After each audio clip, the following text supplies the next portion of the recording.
I picked up some machines today. Today's machines came from the Boys and Girls Club, which means that the money I paid for them came from the goodness of my own heart. It was not a charitable donation that is tax deductible. I don't even know why you would say that. What's wrong with you? How dare you? Anyway, let's get them inside and see what's up with them. First, we have this 1978 Bally Star Trek, which is quite the coincidence since we're in the middle of restoring one right now. You can see the side art on this one is pretty sun damaged. It's not in the worst shape, but it's not in the best shape either. Those reds have all but disappeared. I've wiped down the glasses so we can get a better look here. The back glass is actually overall in really good condition. There's a section down here on the bottom right that's flaking pretty bad, but I think with some polyacrylic or some triple thick, that can be saved. So I don't think this would have to be replaced in any way. This looks like it's pretty good.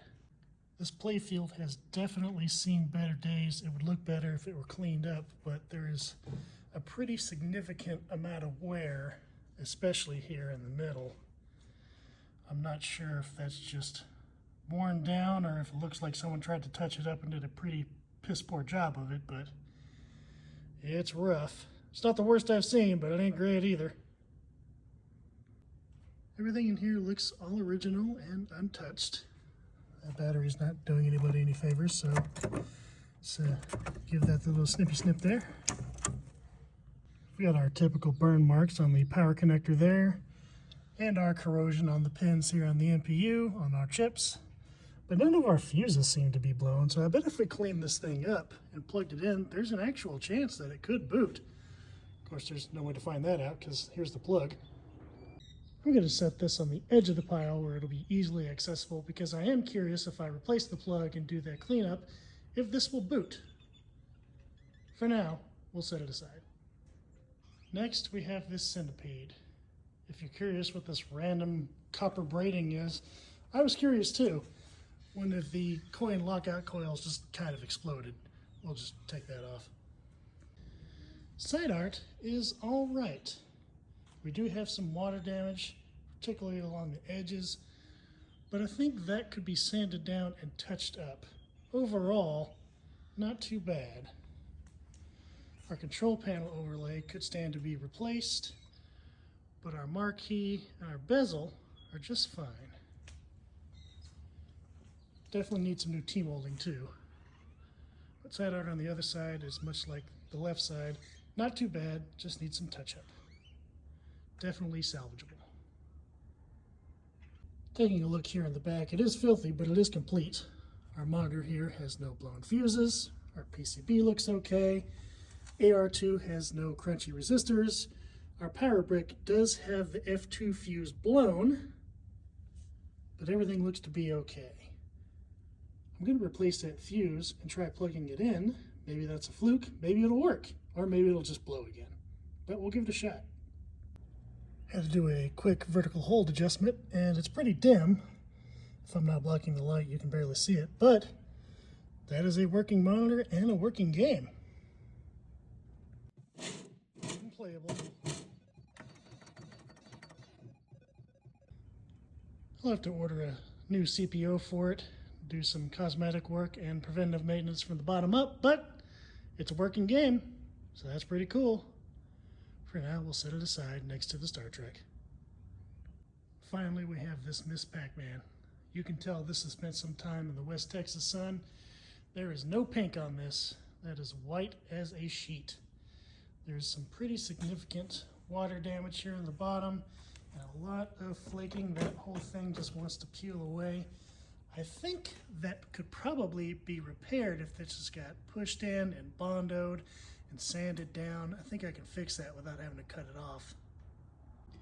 Most of that is just cosmetic damage, not really structural damage. So I don't really have to cut off like the whole bottom 2 inches of the entire cabinet and replace it. I think that just needs to be cleaned up. It's much better on this side. But there's a little bit of damage on the edges that would have to be sanded down and cleaned up. But definitely out of pink, so that artwork would have to be redone for sure. Bezel's okay on this half, not so much over here. That part's flaking off and could be saved, but that chunk is just straight up gone, so I don't think this bezel could be saved without, that being very noticeable. Marquee's all right. Control panel overlays, surprisingly in awesome shape, considering the rest of this is just kind of messed up. This one is complete, comes with free food. The issue here is this neck board is broken. Now it's not unrepairable. That can be put back together and all those solder points could be fixed. But I have a lot of spare K4900 chassis boards for parts. I'd probably just put a different neck board on there entirely rather than do all that work. I'm more worried about how violently that was ripped off of this. I don't think this is broken. I think I can bend these pins back to be straightened, and I'll hook up my tube tester to make sure, but I think this tube is probably fine. So if I just put a new, well not new, but a different neck board on here, I think this chassis and this tube should be fine. For now, let's unplug that monitor, see if it plays blind. Not a real big fan of this plug, but here we go.